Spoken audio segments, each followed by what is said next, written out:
Bonjour, Gilles ici pour actualité-dvd.com. Je vous parle du combo Blu-ray DVD de Noah, Noé en version française. Le film de Darren Aronofsky est distribué par Paramount et met en vedette Russell Crowe, Jennifer Connelly et Emma Watson.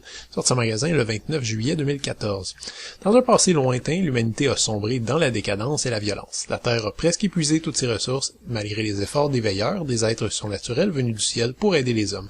Noé est le dernier descendant d'une noble lignée et suite à des visions apocalyptiques, il décide de construire avec sa famille une arche qui pourrait permettre aux animaux et possiblement aux humains de survivre au déluge annoncé.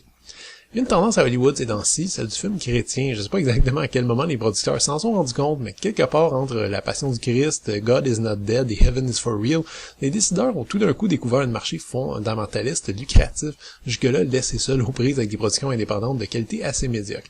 Qu'on soit rendu avec des méga blockbusters bibliques dignes descendants des 10 commandements et Ben Hur de l'époque, c'est pas une si grosse surprise en soi, mais qu'on retrouve Darren Aronofsky, cette espèce d'électron libre du cinéma américain derrière une adaptation de l'histoire du déluge, ça, j'admets que je l'avais pas vu venir pantoute. Disons qu'Aronofsky est un peu dur à suivre déjà. Heureusement, la qualité de ses œuvres reste constante, mais il peut passer d'un film choc comme Requiem for a Dream à The Fountain, un poème mélancolique sur la quête d'éternité, et d'un film dur, tendre et réaliste comme The Wrestler à Black Swan, une espèce de délire surréaliste sur l'attrait irrépressible de l'art. Et puis blam, sans crier gare, on se retrouve en pleine fresque onirique antédiluvienne, à mi-chemin entre son propre The Fountain et les Lord of the Rings de Peter Jackson. Inutile de dire que Noah a dû être extrêmement complexe dans sa conception.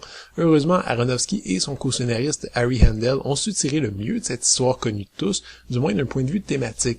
On a appris l'histoire tout jeune, je pense que tout le monde l'a appris, en tout cas parfois sans trop se poser de questions, qu'il faudrait avouer que le récit d'un dieu qui décide de sacrifier l'humanité au complet en conservant une seule famille et 2 membres de chaque espèce animale possède quand même un nombre incalculable de trous scénaristiques et d'invraisemblances, sans compter les questions plus graves qu'on est en droit de se poser.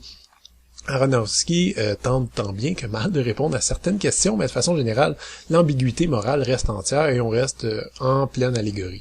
On n'a après tout pas affaire avec le Dieu bon et miséricordieux du Nouveau Testament, bien celui vengeur et colérique de l'Ancien. Un Dieu qu'Aronofsky garde volontairement très flou, très distant, tout en ajoutant des personnages de veilleurs, des géants de pierre, qui visuellement détonnent pas à peu près avec la rigueur de l'image. Effectivement, c'est la première fois que le cinéaste a l'occasion de jouer de façon conséquente avec des effets spéciaux digitaux et même si le budget est colossal et les artisans d'ILM de vrais vétérans, le résultat convainc pas toujours.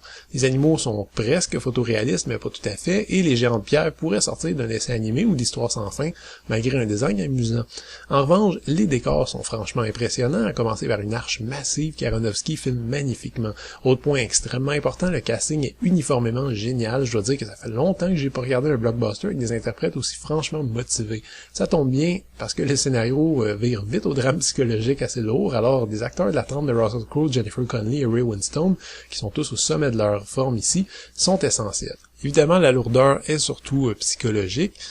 Même s'il y a des passages d'une grande violence morale, ça reste un truc PG-13, alors oubliez tout de suite la description sans concession d'une humanité qui a sombré dans le péché. Pour pallier à cette lacune, Aronofsky tente maladroitement de virer le débat vers l'exploitation des ressources humaines et la consommation de viande, ce qui est un jouet qui se discute un peu. Ray Winstone a beau souffler et en faire beaucoup pour paraître méchant, il y a beaucoup de moments où il est réellement convaincant et le discours de son Tubal-Cain serait, je pense, accepté aujourd'hui par la majorité s'il était dit calmement avec le sourire. Faire un film sur Noé implique donc de laisser passer beaucoup d'éléments un peu absurdes. Ceux qui cherchent du réalisme vont être déçus, mais en même temps, je saurais pas dire pourquoi on s'attendrait à du réalisme ici. Aronofsky a tout de même le mérite de poser d'excellentes questions théologiques, morales et psychologiques, ce qui est à mon avis la raison d'être de toute cette production, une raison d'être qui est jamais mise de côté au profit du spectacle, pourtant étonnant. Le Blu-ray est présenté en 1:85 anamorphique dans une image excellente, même si la photographie violemment sombre de Matthew Libatic ne favorise pas la précision. Les pistes audio sont offertes en anglais DTS AG 7.1 ou en français, espagnol ou portugais 5.1. Les sous-titres sont offerts dans ces langues. J'espère un petit peu plus de bonus exhaustifs, mais les 3 featurettes qu'on trouve sur le disque demeurent de premier ordre. On est loin des habituelles vidéos promotionnelles et ces featurettes, qui traitent respectivement du tournage en Islande, la construction de l'arche et du tournage à l'intérieur de l'arche, nous font très bien visiter le plateau de tournage. Cela dit, j'aurais espéré un peu plus de détails sur les choix scénaristiques, les libertés prises avec le récit original et les thématiques développées dans le film. J'aurais également aimé en savoir plus sur la bande dessinée de Noé qu'Aronofsky a publiée il y a quelques années, quelles étaient un peu les différences avec cette nouvelle version. Mais bon, je me plains peut-être la bouche pleine, les bonus sont tout de même plus d'1 heure et nous en apprennent beaucoup. Le film est offert dans ce boîtier en Blu-ray, DVD et en copie digitale ultraviolet.